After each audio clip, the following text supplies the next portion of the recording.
G'day and welcome back to another episode of Tomo's Tune-Ups. This is a little different this episode. Now, before we get into it, I just want to say that my wife and I are deciding to have a bigger family. So, a bigger family means we need a bigger house. A bigger house means more space. More space means a bigger shed. So, this episode, I want to introduce everyone watching to the one and only new garage for Tomo's Tune-Ups.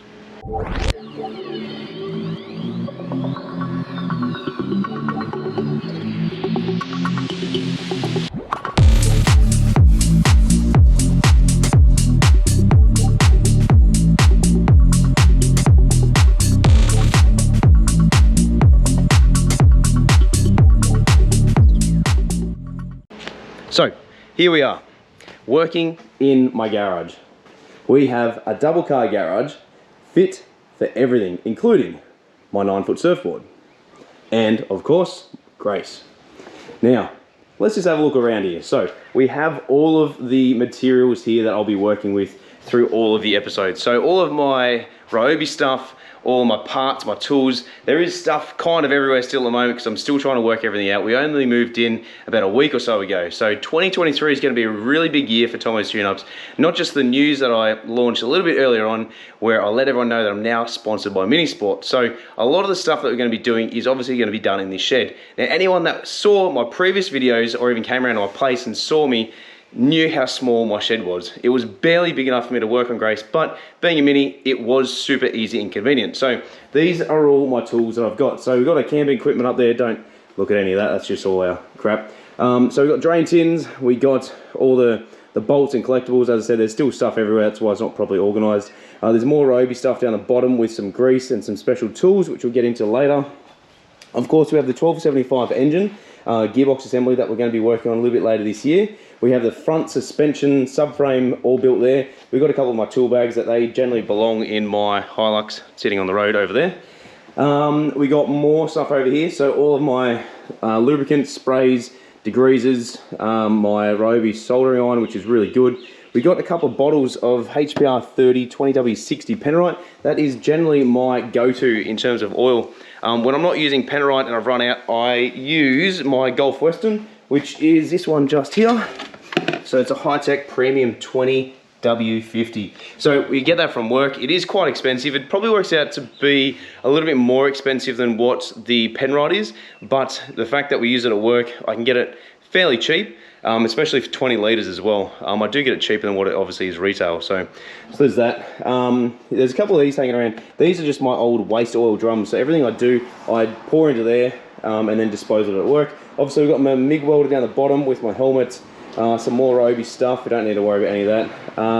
In this top box here, this is all the stuff for the 1275, obviously a spare battery, a football that we got from last year. It's got the Penrith Panther on it, and PCTA, so that is a limited edition one. All the stuff up there is pretty much just Christmas stuff. Obviously at the very top we get to stack it properly, and all this stuff along here is stuff going in cars. So this stuff here from memory is going in my mate Kyle's car, which is a mini ute, which we'll be building soon. We're not building, but we're just going to be resealing it because it's got some leaks, of course, as most Minis do. Here we have some more parts. I believe those are for the 1275. Got a couple of extra parts here as well. A couple of head gaskets and a couple of bits and pieces just fell over the ground. Terrific. We got some Tough Dog suspension, which we're going to be doing in the Hilux a little bit later on, along with a timing belt service kit, and more parts as well for the 1275. These are crimp pliers. They are really good, except mine broke for some reason. Not sure how that happened, but it did. I've got to go buy another pair. And they're worth bloody like 80 bucks or something, so it's a bit ridiculous having to fork out another 80 bucks unless I can buy a replacement part. Bought my Ryobi charger, sorry not charger, my Ryobi pressure washer just here. Obviously more camping stuff, a couple of attachments, some extra stuff. There's a couple of rims down the bottom. That's my casting chair. Lol, that's what I do. Obviously, when I'm sitting there and I'm talking in the garage, that's generally what I'm sitting on. And this is my prized possession, all of these snap-on toolboxes. So, as you can see, we do have the smaller one here, which was in my original garage at my previous place. We got the press up there as well, and my light as well that I use for everything. A couple of jack stands down below. So pretty much this is my secondary toolbox, and I'll just pretty much use this all for my mini stuff. So it's all very specific tools for minis, along with bits and pieces, dribs and drabs. There's not really anything set up in there properly. And this bad boy here, this 3-piece bad boy, so this end cabinet, the middle toolbox, and the side cabinet, that is from work. Now, because I'm off the tools at work and I am now full-time working in the office as a clerk or a service advisor, parts interpreter, whatever you want to call it, I don't need my toolbox at work anymore. So that's why it's at home. So everything I need is pretty much here. I'm going to go buy a couple of specialty tools just to see how I go with them, but a lot of the stuff I'm going to need now is pretty much in that toolbox. So I've got 2 toolboxes. Yes, it does seem like if you've got one, I've got 2. So I do apologize for those people who think that I now have 2 dicks compared to 1. Anyway, moving forward. So got some more stuff from Minisport. I won't show you this address because obviously that's where I live. So all these parts here have been shipped in from Mini Spares in the UK. I got these delivered before I signed the contract with Minisport, but a lot of their stuff they do get from here, and obviously Minisport in the UK as well. So there's the heap of parts that we're going to be doing with the subframe, which is just over here, yeah, just behind. Near that green table is the rear subframe, so we're going to be working on that soon. A quick update on that as well. With the 1275, we're going to be building the rear suspension. The customer Mark, which you guys saw on a previous episode above, up here I think, so he's going to go get that painted earlier or later this year, should I say. And then once that's done, he's going to bring the shell here, and then we're going to get a wriggle on, so that's going to be really good. Essentially, we're just going to bring the shell here. We're going to marry up the suspension, make it mobile. We'll either do it here, so we'll bring the shell here by itself and put it on a couple of crates, and then I'll put the subframes in itself, and then do the engine, and then we'll work through there. Or we take the subframes down to his place, mount it in there, make it drivable, so put the rack in, the column, the steering wheel, the wheels, all the suspension, all that stuff, and just make it mobile, so that way it's easy to get on and off the car trailer, and then bring it around here. But either way, as you can see, we have plenty of room. So essentially I could probably fit 3 minis side by side here. It would be close, it would be tight, but I could probably do it. So there's no doubt that I'm short on space. If anything, I might get a pair of Go Jacks actually, because just down here, you can kind of see I've just got stuff wedged down there at the moment. Or even my brother-in-law suggested we just get some silicone, just spray the ground and then literally just push the car across. But I've probably got another foot that I could probably push the back of Grace over. So they're just some more drain tins, that's why they're just hanging out there. A couple of Roby tools, obviously my combi as well, and bits and pieces that I've got. In that side cabinet, I won't open it just yet, but there are some extra tools that I use, some specialty tools. But yeah, if I can push Grace over a little bit more, it's going to give me a little bit more room, which would be great. And yeah, my 9-foot Mal, the surfboard just down there, as you can just see along here, I bought that in Hawaii in 2011. Yeah, pretty sure that's when it was. And speaking of Grace, you can see her just above my shoulder here. If you guys haven't already, you can check out my Instagram.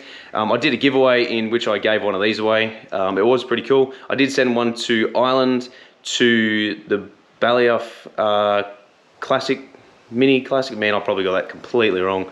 Just had a mind blank. Sorry, man. And then I sent 2 to 2 guys in Australia as well. One in which we documented, 2 I sent the other one down to Melbourne, so that was really cool. So yeah, we've got a heap of stuff coming along here, so there's nothing obviously here at the moment. The next project that we're going to be doing is going to be Kyle's, I think it's a 61 Morris that's been converted to a ute, so a utility vehicle, or a ute like my bad boy, except not dual cab and not blue and not that big.